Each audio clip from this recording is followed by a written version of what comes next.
증거하게 하여 주시고 성령 충만한 가운데 하나님께서 마음과 입술을 붙들어 주셔서 증거하게 하시고 듣는 심령마다 하나님의 말씀으로 받고 깨닫게 하여 주옵소서. 감사드리며 예수님의 이름으로 기도하옵나이다. 아멘. 할렐루야.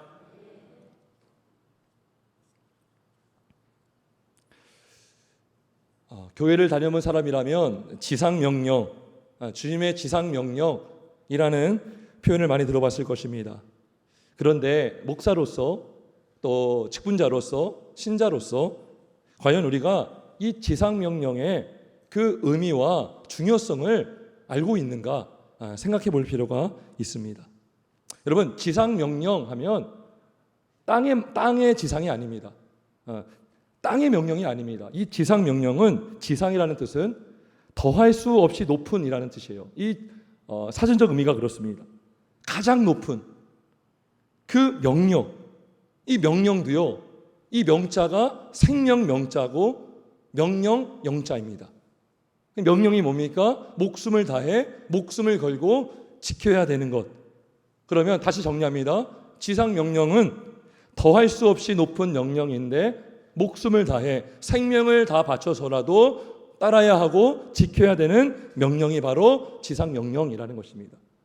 땅의 명령이 아니에요.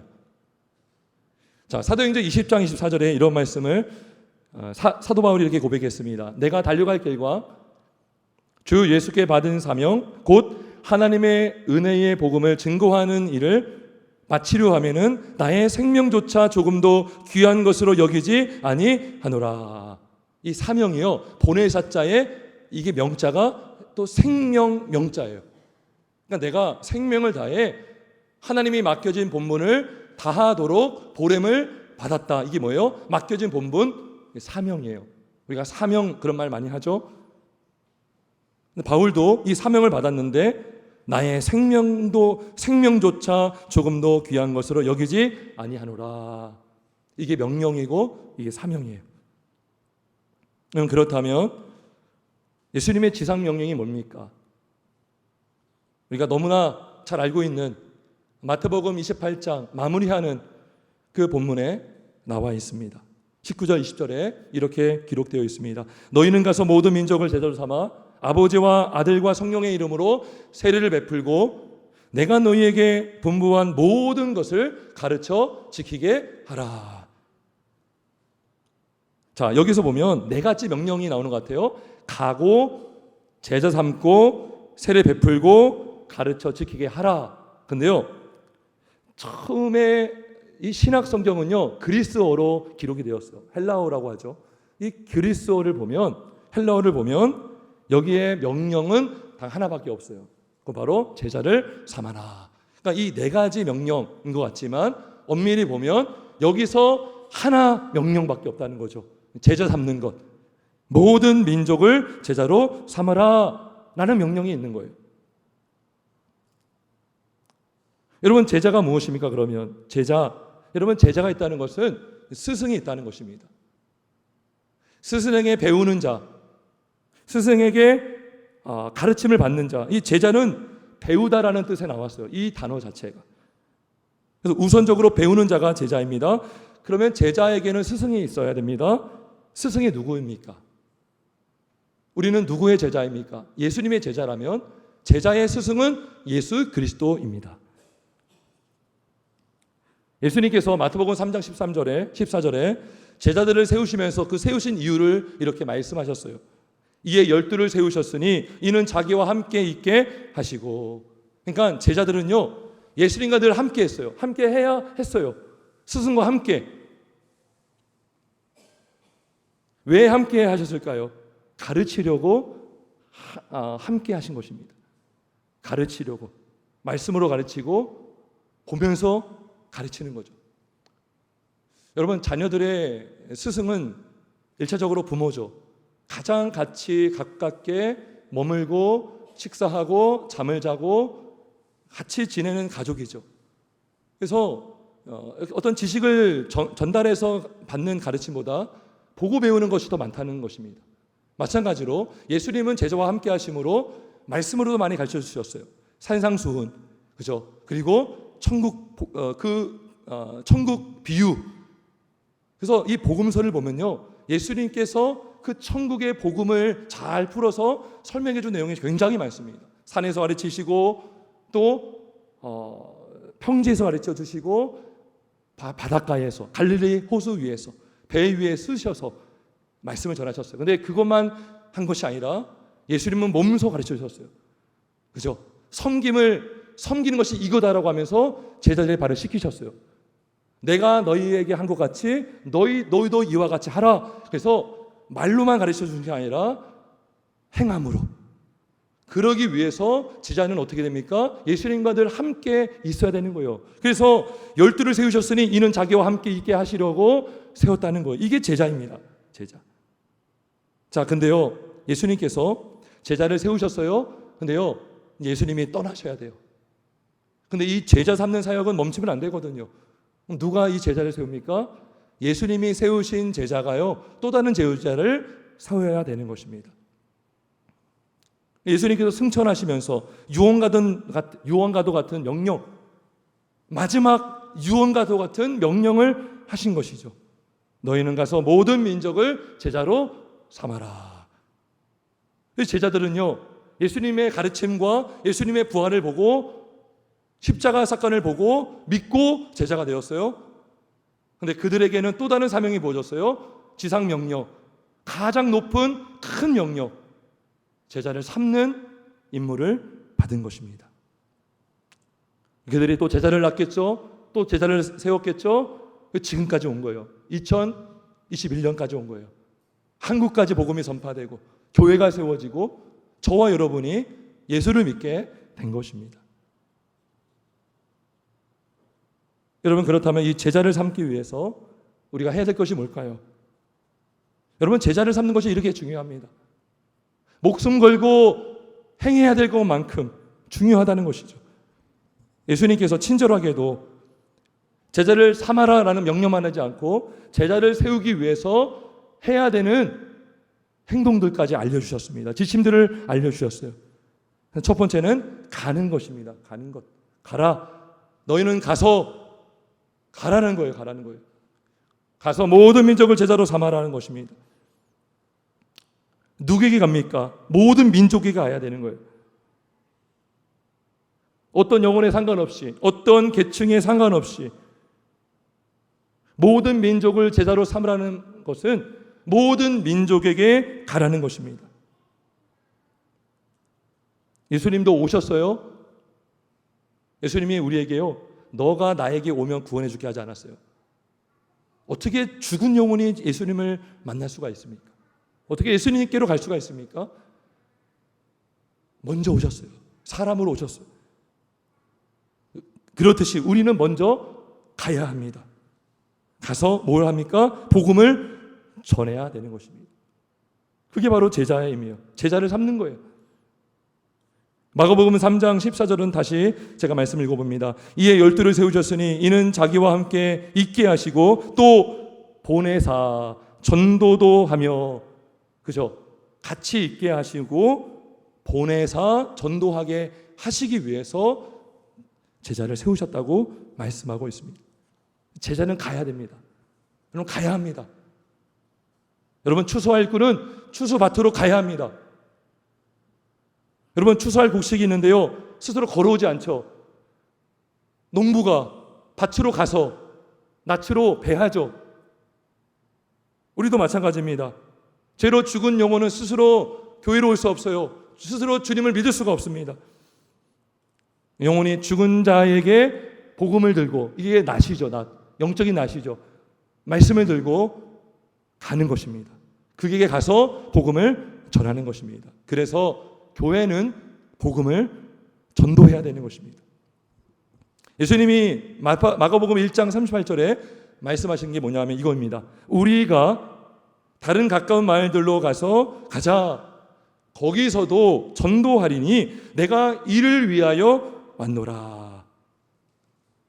예수님이 우리가 다른 마을로도 가자. 여기 말고 저기도 가자. 거기서도 전도할 것이다. 내가 전도하기 위해서 왔다. 라고 말씀하셨어요. 제자를 삼으려면 전도해야 되는 것입니다. 제자를 삼기 위해서 하나님은 전도를 하기 위해서 제자를 세우셨어요. 가족에게 전도하고 이웃에게 전도하고. 좀 여러분들이 부담을 느낄지 안 느낄지 모르겠지만 이거는 하나님이 주시는 부담입니다. 그죠? 듣든지 못 듣든지, 때를 얻든지 못 얻든지 전해야 되는 거예요. 전도는요, 설득이 아닙니다. 이해가 아니에요. 우리가 이해해서 믿었습니까? 십자가에서 죽으시고 부활하신 주님을 우리가 봤습니까? 말씀을 믿는 것이죠. 전도는 선포입니다. 예수님의 명령입니다. 너희는 온 천하에 다니며 만민에게 복음을 전파하라. 믿고 세례받는 자는 구원을 받을 것이요 믿지 않는 사람은 정죄를 받으리라. 명령의 명령. 복음을 전파하라. 하나님의 은혜로 우리 교회는 목요일마다 전도하고 있습니다. 정말 많은 분들이 기도해 주시고 또 동참해 주시는 분도 계셔서 함께 하고 있어요. 지난 주간에 한 권사님이 이렇게 전도하시더라고요. 예수 믿으세요. 천국과 지옥이 있습니다. 이 복음을 부끄러워하지 않는 그 믿음, 도돈이 되었습니다. 복음은 선포예요. 전하는 것입니다. 여러분, 우리가 할 일은 뿌리는 것밖에 없습니다. 사실 뿌리고 심는 것, 거두게 하시는 분은 하나님이시고 자라게 하시는 분도 하나님이십니다. 이 전도는요, 다른 사람이 있는 게 아니에요. 신자라면 다 이 사명을 감당해야 되는 것입니다. 분명히 저는 말씀합니다. 두 번째로 제자를 삼기 위해서 할 것은 세례를 베푸는 것입니다. 세례를 베푸는 것입니다. 여러분, 세례를 어디서 베풉니까? 그러면 교회에서 베풀어야 되죠. 세례를 베풀라는 것은 결국 그에게 가서 복음을 전할 뿐만 아니라 교회로 인도하라는 것입니다. 여러분, 아기를 낳는데요, 그냥 버리지 않잖아요. 알아서 살아 하지 않잖아요. 그 아기를 낳으면 어머니가 잘 키워야 되죠. 가정 안에서, 가족 안에서. 교회로 인도를 해야 되는 것입니다. 거기까지 가야 돼요. 교회로 가세요. 교회 가서 예배하시고 양육 받으세요. 라고 하는 것입니다. 여러분, 예수를 믿고 거듭났다는 것은 우리가 영적 출생을 한 거예요. 근데요, 영적 출생 신고를 해야 돼요. 신고를. 여러분, 우리가 태어났는데 출생 신고 안 하고 살면 그 나라 국민이 아닙니다. 법적으로 국민이 아니에요. 보호를 받지 못해요. 혜택을 누릴 수 없어요. 권리를 행사할 수 없어요. 여러분, 우리가 예수를 믿고 있다면 세례 받는 게 뭡니까? 눈에 보이는 가시적인 하나님의 나라 지역 교회의 세례 교인 명부에 등록이 되는 거거든요. 그럼 뭐예요? 기존에 형제 자매들이 있었어요. 형제 자매로 받아주는 거예요. 그러니까 우리가 예수를 믿는 것은 하나님 아버지께 입양이 되는 거예요. 양자를 삼는 거잖아요. 우리가 입양되는 거거든요. 이미 입양된 사람들에게 또 포함되는 거죠. 그럼 뭐예요? 기존의 사람들과 형제 자매의 관계로 함께 믿음 생활을 하게 나가는 것입니다. 가정, 신앙적인 가정 공동체가 되는 것입니다. 자, 더 나아가서 세례를 받을 때에 서약을 해요. 서약. 어떤 서약을 합니까? 이런 서약을 해요. 여러분은 성령의 은혜만 의지하여 그리스도를 믿고 따르는 자가 되고 모든 죄악을 버리고 그의 가르침과 본을 따라 살기로 서약합니까? 자, 그리스도를 믿고 따르는 자, 이게 누굽니까? 예수님의 제자. 그의 가르침과 본을 따라 살기로 서약합니까? 이게 뭐예요? 제자라니까요. 배우는 자가 제자이지 않습니까? 세례를 받는다는 것은 제자가 되기로 다짐하는 것입니다. 서약하는 거예요. 군대 입대할 때, 입소식할 때 서약하잖아요. 다 훈련병들이 선서하는 거예요. 제가 하나님 나라의 군대로 입소합니다. 하나님 나라의 그 군대로 제가 입대합니다. 라는 것입니다. 여러분, 군인이 어디서 훈련을 받습니까? 군대에서 훈련 받죠. 그 군대에서 정해진 규칙에 따라 생활해야 되는 거예요. 공동체 생활을 해야 되는 거예요. 공동체. 병사가 함께 훈련받을 때 다 훈련받고, 그죠? 전쟁이 나면 같이 참여하고, 같이 행군하면 같이 행군하고, 복귀하면 같이 복귀하는. 행군할 때요, 나는 여기로 갈게. 나는 자전거 타고, 나는 차 타고 나는 따로 갈게. 이렇게 할 수 없어요. 다 같이 행구도 같이 하고 훈련도 같이 받는 것입니다. 자, 그래서 서약식에, 세례식 서약에 또 이런 서약이 있습니다. 여러분은 교회의 관할과 치리에 복종하고 교회의 덕과 화평을 이루는 일에 힘쓰며 교인된 의미와 권리를 바르게 행사하기로 서약합니까? 그죠? 이 교회의 관할과 치리가 있다는 것이죠. 다스림이 있다는 것입니다. 교회의 질서가 있다는 것입니다. 교회의 규칙이 있다는 것입니다. 그리고 교회가 든든히 세워지려면 함께 봉사해야 되는 거예요. 그죠? 교회의 덕과 화평을 이루는 일에 힘쓰는 것이죠. 교회가 세운 정한 시간에 예배하고 함께 기도하고, 그죠? 주일을 성수하고, 그리고 다른 지체를 돌보고. 여러분, 예배하는 것은 우리가 영화를 보고 하는 것이 아니죠. 영화를 보러 오는 사람들은요, 서로 몰라요. 영화를 보고 갈 때도요, 서로 안부를 묻지 않아요. 왜요? 모르는 사람이거든요. 예배가 그것이 아니라는 것이죠. 우리가 교회를 다니는 것, 예배를 드린다는 것은요, 그런 차원이 아닙니다. 우리가 예배하는 것, 주님과 교제하고 말씀으로 교제하고 우리가 주일을 지키면서 오전부터 오후까지 함께 지키면서 그때 우리는 서로 교제할 수 있는 시간을 갖게 되는 거예요.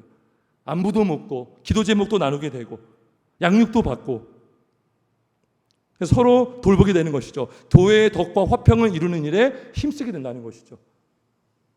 그러면서 교회가요, 더 힘있게 안정적으로 하나님 나라 확장하는 일을 하기 위해서는요, 뭐가 필요합니까? 재정이 필요해요.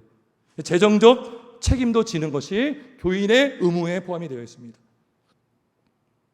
교회 질서를 따르고, 이 교회는 힘있게 이 지상명령을 수행할 수가 있는 것입니다. 여러분, 군대가 빈약하잖아요. 군대에 질서도 없고, 군대에 재정도 없고, 병력도 없고, 무기도 없고, 훈련 장소도 없고, 그러면 뭐예요? 군사들이 훈련 맞을 수 없죠. 비실비실 하겠죠.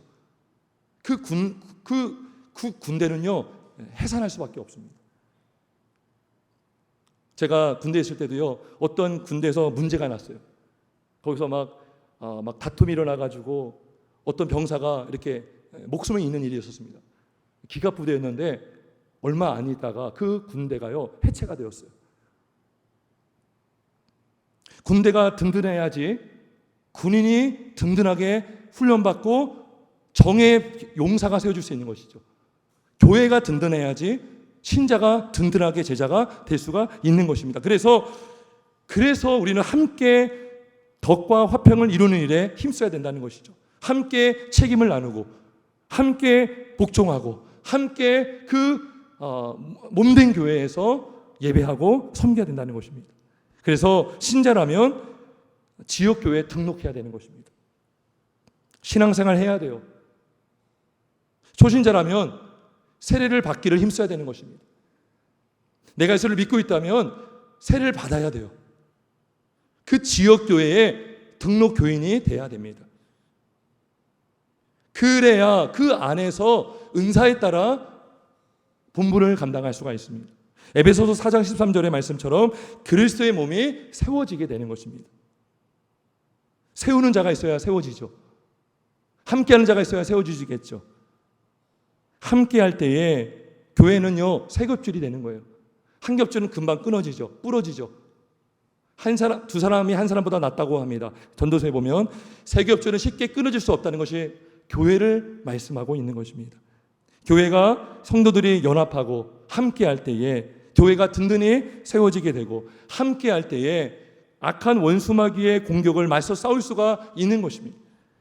제자가 되려면 반드시 교회에 들어가야 돼요. 이게 뭐예요? 세례를 베풀어라. 그죠?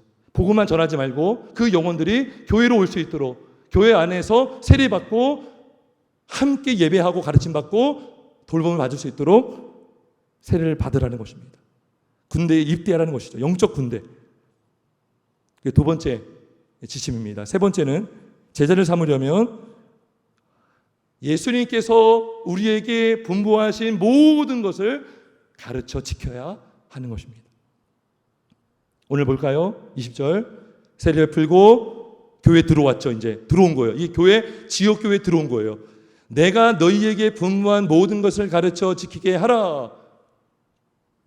지속적으로 말씀으로 가르치고, 성도는 말씀의 가르침을 받고 부지런히 가르치고 부지런히 가르침을 받아야 되는 것입니다.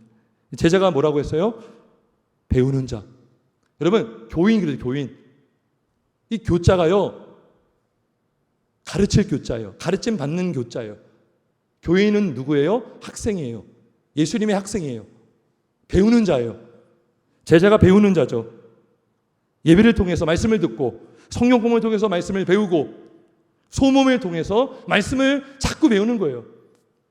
여러분, 군사들이요, 군인들이요, 군대 가잖아요. 계속 공부해요. 훈련하고 외우고 시험 보고 훈련받고 외우고 공부하고 계속 훈련받는 것입니다. 교회가 결국 뭐예요? 성경 학교입니다. 학교. 성경 학교예요.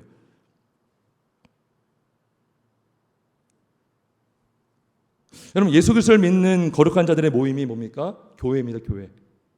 교회죠. 헬라어로, 그리스어로는요, 에클레시아. 근데 우리나라 성경이요, 이 에클레시아를 교회로 번역했어요. 잘 번역한 거예요. 교회가 무슨 교자예요? 가르칠 교자. 회가 뭐예요? 모일회. 우리가 왜 모입니까? 말씀 배우려고, 말씀 들으려고, 예배하려고, 성경을 알려고, 주님 만나려고 모이는 것입니다. 그래서 하나님께서 교회에 반드시 필요한 직분을 주신 게 있어요. 바로 목사입니다. 목사. 에베소서 4장에 보면 11절에 목사 곧 목사와 교사를 삼으셨다라고 말씀해요. 근데 목사라는 직분이 따로 있는 것이 아니고, 목사와 교사 따로 직분이 있는 것이 아니라 목사로서의 교사를 말하고요, 교사로서의 목사를 말하고 있는 것입니다. 목사는 말씀으로 가르치죠. 말씀으로 목양하죠. 신방하면 뭘 해요? 말씀 전하죠. 말씀으로 지도하죠. 예수님이 베드로에게 뭐라고 명령하셨어요? 내 양을 먹이라, 내 양을 치라. 먹이는 게 뭐예요? 목양이죠. 먹이는 거죠. 뭘 먹입니까? 말씀을 먹이죠. 다른 걸 먹이겠습니까? 내 양을 치라, 이게 뭐예요? 치라, 치리하라, 다스리라 라는 거예요. 무엇으로? 어떤 기준으로? 말씀을 기준으로. 말씀으로 양육하고 말씀으로 지도하라. 하나님께서 목사와 장로를 세우셨죠. 또 집사도 세우시고, 한국 교회는요, 집사 역할을 감당할 수 있는 권사를 세우셨어요. 그 권사라는 직분이 있습니다. 이 모든 직분은요, 영혼을 이끌고 영혼을 돌보라고 주신 직분입니다. 말씀으로 권면하고 말씀으로 복음을 증거하고 다른 영혼을 세우라고 주신 직분이 바로 이러한 직분들이라는 것입니다. 골로새서 3장 16절을 말씀합니다. 그리스도의 말씀이 너희 속에 풍성히 거하여 모든 지혜로 피차 가르치며 권면하고. 디모데 후서인가요? 전서인가요? 디도서인가 기억이 안 나는데, 거기 보면 젊은 여자를 누가 가르칩니까? 늙은 여인들이 젊은 여자를 돌보라는 말씀이 나옵니다. 그래서 권사는 뭐예요? 권하는 자고, 또 권찰이라는 것이 있죠. 권하고 살필 찰자, 살피라는 것입니다. 살피면서 권하는 것이죠. 모든 직분은요, 영혼을 살리고 영혼을 죽기로 인도하고 영혼을 그리스도의 제자로 세우는 모든 일에 집중이 되어 있습니다. 우리가 직분을 받았는데 이런 일을 하지 않으면 뭐예요? 직무유기를 하는 거예요. 그래서 제자가 되려면 내가 먼저 제자가 돼야 되고, 내가 다른 사람들을 죽기로 인도하려면 내가 계속 영적으로 충만해야 돼요. 말씀으로 충만해야 되고. 사도 바울이 골로새서 1장 28절 29절에 이런 말씀을 했습니다. 우리가 그를 전파하여 각 사람을 권하고 모든 지혜로 각 사람을 가르침은 각 사람을 그리스도 안에서 완전한 자로 세우려 함이니 이를 위하여 나도 내 속에서 능력으로 역사하시는 이의 역사를 따라 힘을 다하여 수고하노라. 그죠? 계속 전파하고 가르치고 전파하고 가르치고 온전한 자로 세우려고 한다는 것입니다. 군대를 들어가도 사수가 있고요, 부사수가 있어요. 사수는 부사수를 끌어줘야 돼요. 이등병은요, 처음에 가면 고참이요 다 알려줍니다. 화장실 어디 있는지, 숟가락이 어디 있는지, 밥을 어떻게 먹어야 되는지 애기처럼 졸졸졸 따라다니거든요. 사수가 있어야 돼요. 교회도 마찬가지입니다. 기존에 들어온 성도, 그죠? 기존에 들어와서 말씀을 배우고 성장해 갔던 성도는 좀 더 성숙한 제자가 되겠죠. 초신자를 끌어줘야 되는 거예요. 그러기 위해서 내가 더 성장해야 되죠. 주님의 지상 명령을 수행하기 위해서는 반드시 교회가 필요합니다. 절대로 혼자서 안 됩니다. 여러분, 해외 군인을 파병하려면 파병할 수 있는 군대가 필요합니다. 그리고 그 파병한 군인을 훈련시킬 수 있는 군대가 필요합니다. 교회가 바로 제자를 양성하는 군대가 되는 것이고, 제자를 양성하는 학교가 되는 것이고, 제자를 양성하는 주님의 군대가 되는 것입니다.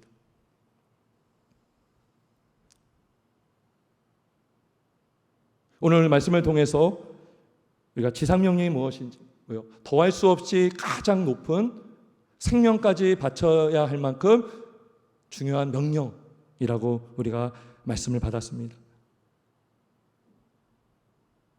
그런데 이러한 명령은 목사에게만 해당하는 명령이 아닙니다. 이것이 우리가 다 속고 있는 거예요. 선교사만의 일이 아니고요, 직분자만의 일이 아닌 것입니다. 너무나 이분법화 시켜놨어요. 한국 교회가요, 사역은 사역자만 하고 일반 성도는 안 하는, 그거 아닙니다. 우리가 세례교인이라는 것은 이미 제자가 되기로 다짐하고 세례받은 거예요. 여러분, 군인이 되기로 해서 나라의 부름을 받아서 군대에 들어갔다면 훈련 받아야 되는 것이죠. 그죠? 이등병은 병장처럼 능숙한 군인이 되도록 힘써야 되는 것이죠. 그렇지 않으면 전쟁이 나면 다 죽습니다. 다 패배합니다. 끌어주고 배우고 훈련 받아야 되는 것입니다. 물론 우리 중에는요, 성도 중에는요, 믿음이 약한 분도 있어요. 믿음이 연약한 분도 있어요. 그런데 17절 보면 우리가 위로가 되는 말씀이 있거든요. 10절 보겠습니다. 예수를 배웠고 경배하나 아직도 의심하는 사람들이 있더라. 이 사람들이 누굽니까? 제자예요, 제자. 자, 16절에 보면 11제자, 여기는 11제자만 있거든요. 11제자가 갈릴리에 가서 예수께서 지시한 산에 이르러 예수를 배웠고 경배하나, 요 11명 중에도 예수님을 보고도 의심하는 자가 있었다는 거예요. 그런데 이들이 제자가 되었습니다. 제자로 부름받았습니다. 제자가 되어서 복음을 전했습니다. 순교까지 했습니다. 핑계댈 게 없어요. 의심하는 자도 제자가 되었는데, 나 믿음 없어요, 나 초신자예요, 나 그냥 성도예요 라고 할 수가 없다는 거예요. 결국 제자 삼는 일은 누가 할 수 있는 거예요? 무슨 힘으로? 인간의 힘으로 할 수 없다는 것입니다. 직분을 받아서 할 수 있는 것도 아닙니다. 장로가 되었다고, 목사가 되었다고, 신학교 가서 신학을 배웠다고 저절로 되는 게 아니에요. 교회에 오래 다녔다고 해서 이 지상명령을 수행할 수가 있는 것이 아닙니다. 그러면 우리가 무엇이 우리로 하여금 이 지상명령을 할 수 있도록 도와줍니까? 무엇이 이 명령을 행하게 하는 동력이 됩니까? 그건 하나밖에 없습니다. 바로 하늘과 땅의 모든 권세를 가지신 그리스도의 권세밖에 없는 줄 믿으시기 주의 이름으로 축원합니다. 그리스도의 권세밖에 없습니다. 누가 이 명령을 했어요? 하늘과 땅의 모든 권세를 받으신 예수 그리스도. 여러분, 이 땅에서 누구의 권세가 큽니까? 대통령입니까? 누구예요? 여러분이 갖고 있는, 여러분이 생각하는 가장 큰 권세, 권능이 누구예요? 권능이에요. 아무리 이 땅에 어떤 권위자랄지라도 하늘까지는 그 권세를 받을 수 없어요. 하늘과 땅의 모든 권세, 최고의 권세를 가지신 분이 바로 예수 그리스도이시고, 그분이 우리에게 이 명령하셨다면 누가 이 일을 하게 도와준다는 거예요? 예수님이 도와준다는 것입니다. 예수님의 권세만이 이 명령을 수행할 수 있다는 것입니다. 그 권세는요, 죽으시고 부활하셔서 승리하신 권세고요, 죽은 자도 살릴 수 있는 권세입니다. 없는 것도 있게 하시는 분이시고, 만물을 주관하시는 하나님의 권세이십니다. 이 권세만이 우리로 하여금 복음을 전하게 할 수가 있습니다. 우리로 하여금 제자를 삼게 할 수 있습니다. 우리로 하여금 제자가 되게 할 수 있습니다. 우리로 하여금 말씀을 듣고 깨닫게 할 수가 있는 것입니다. 사람의 어떠함이 아니라 예수 그리스도의 권세, 변하지 않는 권세, 능력의 권세, 모든 것을 멸할 수도 있고 모든 것을 일으킬 수도 있는 예수 그리스도의 권세만이 이 지상 명령을 수행할 수 있도록 도와주심을 믿습니다. 그럼 우리가 할 것은 무엇입니까? 이 주님을 믿는 거예요. 주님을 의지하는 것이고 권세를 붙드는 것이고. 나에겐 권세가 없습니다. 주님의 권세로 제사 잡는 사역을 감당하게 하여 주옵소서. 이 권세를 의지해야 되죠. 순종해야 되죠. 믿고 따라가야 되는 것이죠. 예수님이 뭐라고 해서 나를 따라오라. 예수님은 무책임하게 우리를 떠밀려 보내지 않으십니다. 나를 따라와라. 앞서가는 분이 예수님이라는 것이죠. 너희는 가라. 모든 민족을 제자 삼아라. 우리가 예수님의 권세를 받았다면, 권세를 믿는다면, 확신한다면 우리도 제자를 삼을 수가 있습니다. 여전히 예수를 보고도 의심하는 자들도 있었는데, 그들도 예수를 전하다가 순교당했는데, 우리도 예수를 믿는다면 우리도 마땅히 제자 삼는 일을 할 수가 있습니다. 고린도전서 1장 26절에 말씀합니다. 형제들아, 너희를 부르심을 보라.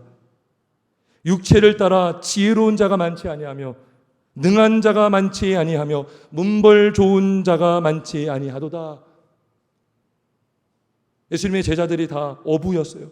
배우지 못한 자들이었어요.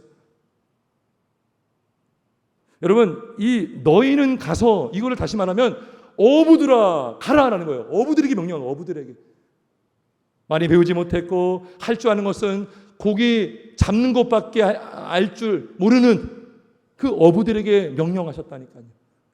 너희는 가라. 가라고 명령한 나는 하늘과 땅의 모든 권세를 가진 하나님이시고, 내 권세가 너희가 전할 때에 내 능력이 전하게 하고, 내 능력이 그 전한 복음을 듣게 하고 믿게 하고 영혼을 살릴 수 있다라고 말씀하신 것입니다. 우리가 이 제사 삼는 일에 저와 여러분이 잘 감당할 수 있길 주님의 이름으로 축원합니다. 그럼 우리가 언제까지 이 지상 명령을 감당해야 됩니까? 언제까지 해야 됩니까? 여러분, 언제까지 할 수 있습니까? 따라볼까요? 세상 끝날까지. 따라보세요. 세상 끝날까지. 주님 오실 그날까지. 왜 그렇습니까? 맨 끝에 보면 내가 세상 끝날까지 너희와 함께 있으리라 약속했잖아요. 세상 끝날까지 함께 있다는 건 뭐예요? 세상 끝날까지 나를 믿고 복음을 전하라, 제자 삼으라는 것입니다. 세상 끝날까지 내가 너희를 붙들어 주겠다, 용기를 주겠다, 믿음을 주겠다. 너희를 통해서 예수를 전하게 하고 영혼을 구원하고 교회를 세우게 하겠다라는 것입니다. 예수님이 마태복음 16장에서 말씀하셨죠. 내가 내 교회를 세우겠다 하셨죠. 우리가 세우는 것이 아닙니다. 교회를 어떻게 세웁니까? 복음을 전함으로. 누구의 권세로? 내 권세가 아닙니다. 예수님의 권세로. 그 권세는 하늘과 땅의 모든 권세를 가지신 권세가 되는 것입니다. 우리가 이 권세가 얼마나 큰지, 얼마나 대단한지를 우리가 피부로 못 느끼는 것 같아요. 이 권세를 우리가 깨닫는다면, 이것이 얼마나 큰 권세이고 이 권세를 가신 주님이 우리에게 명령했다는 것을 우리가 깨닫는다면, 이 명령을요 그냥 받을 수가 없어요. 그냥 교회에 보기 좋은 표로 쓸 수 없다니까요. 전하지 않을 수 없고 가르치지 않을 수 없고 복음을 증거하지 않을 수가 없는 것입니다. 세상 끝날까지 우리와 늘 함께 하겠다고 약속하신 주님을 의지하시고, 세상 끝날까지 이 제자 삼는 사역을 멈추지 않고 잘 감당하는 산성교회가 되고 이 땅의 모든 교회가 되길 주님의 이름으로 축원합니다. 우리 함께 기도하겠습니다.